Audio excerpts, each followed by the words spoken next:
a cada coração. Né? E aquelas pedras, para mim, elas representam corações. Corações. A cada pedra quebrada. Né? E quantos corações foram alcançados nesses 12 anos. A cada desafio nasce uma multidão. Nasce gerando vidas.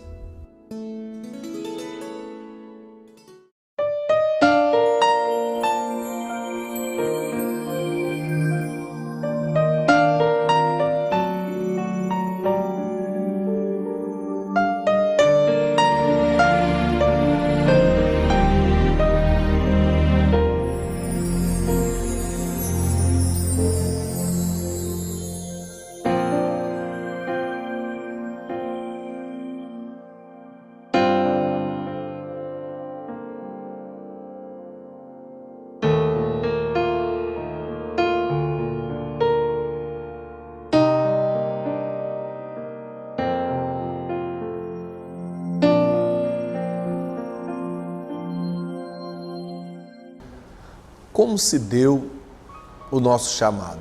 Eu estava em um congresso em Brasília, em julho de 96, e um pregador, um missionário, que fazia um trabalho aqui junto aos índios, ele ministrou uma palavra muito forte sobre quem há de ir, a quem enviarei eu, a quem se manifestou o braço do Senhor.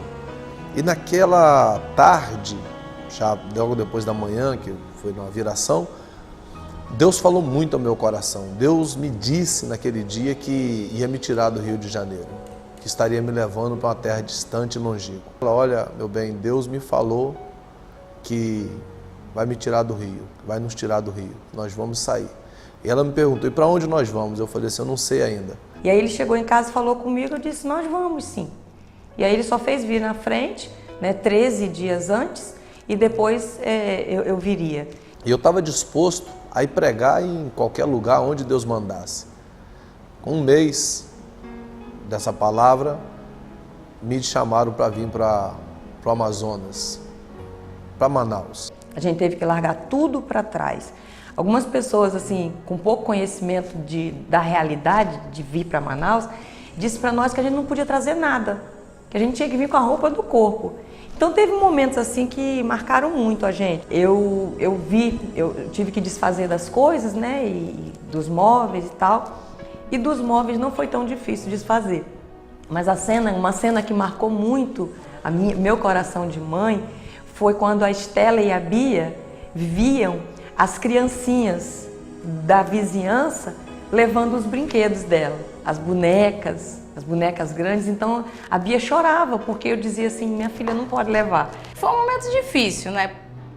Porque a gente estava desligando de tudo, deixando a família. Mas a gente sabia, né? Mesmo eu sendo criança, tendo acho que os 8 anos, eu sabia que a gente estava seguindo um chamado, um propósito. Como sempre, minha mãe e meu pai ensinando que nós tínhamos que viver em unidade, né? Sempre, desde pequenininho, que nós éramos 4. E a gente venceu, a gente batalhou junto.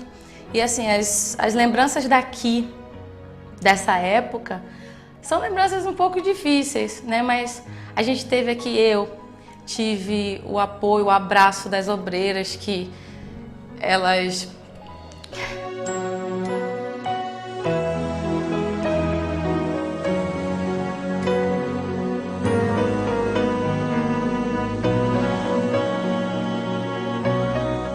Entrou no avião, eu olhava para minha mãe e eu falava, mãe, nós somos 4, né, mãe? Então, eu sentia falta, independente da idade ou não, eu sabia que estava faltando alguém naquele momento ali. Então isso aí foi uma das coisas que marcou muito.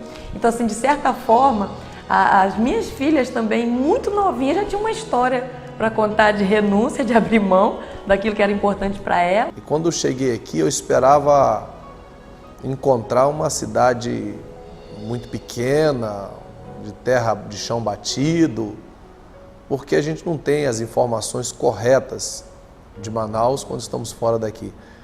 E me surpreendi com a cidade, achei muito bonito.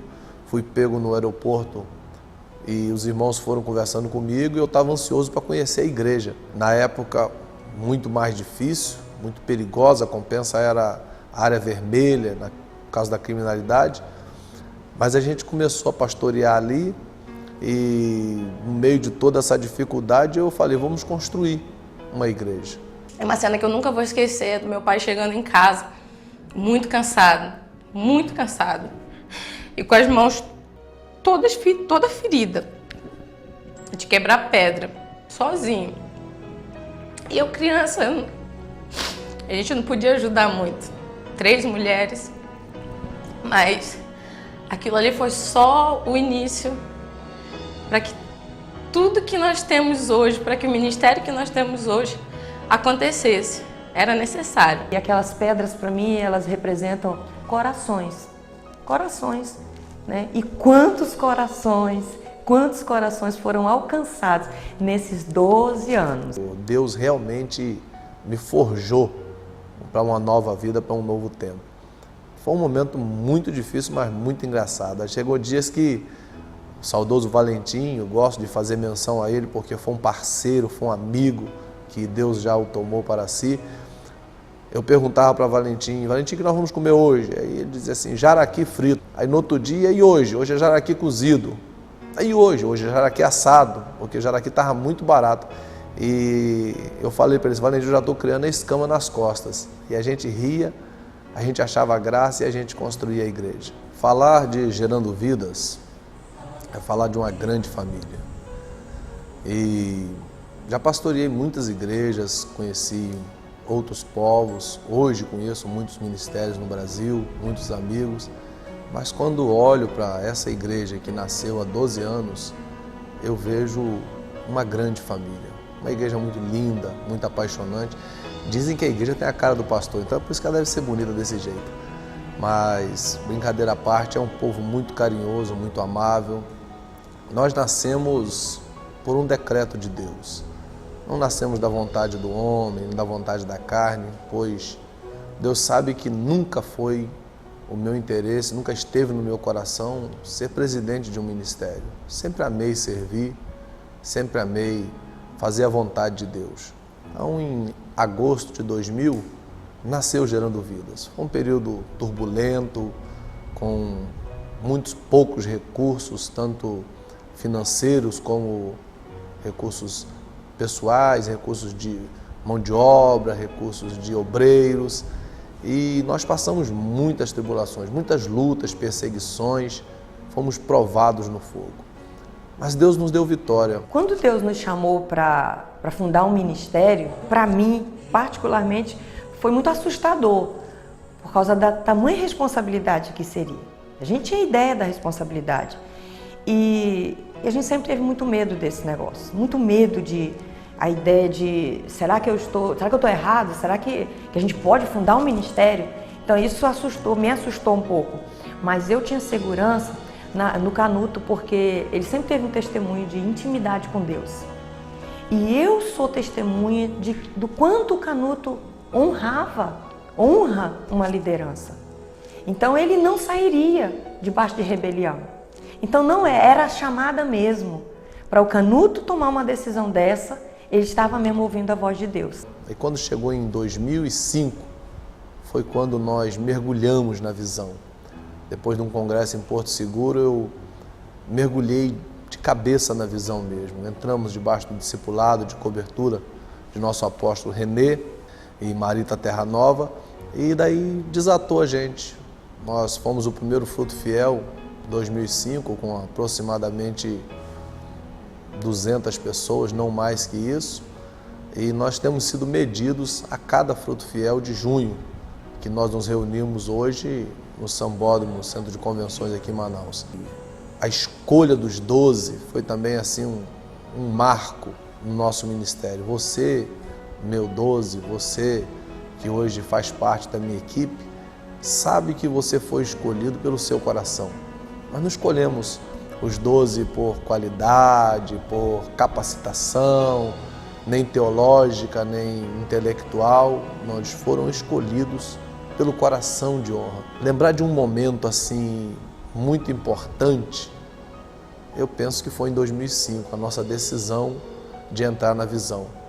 Lembrar de um momento muito difícil, a implantação do ministério, a ocupação do solo, a tomada de território. Foi algo muito interessante que a gente marcou um dia de oração lá no terreno e fomos para lá, limpamos o terreno e marcamos a oração. Fui com os discípulos e eu os disse, olha, vamos tirar os sapatos, descalçar os nossos pés e colocar a planta dos nossos pés no solo.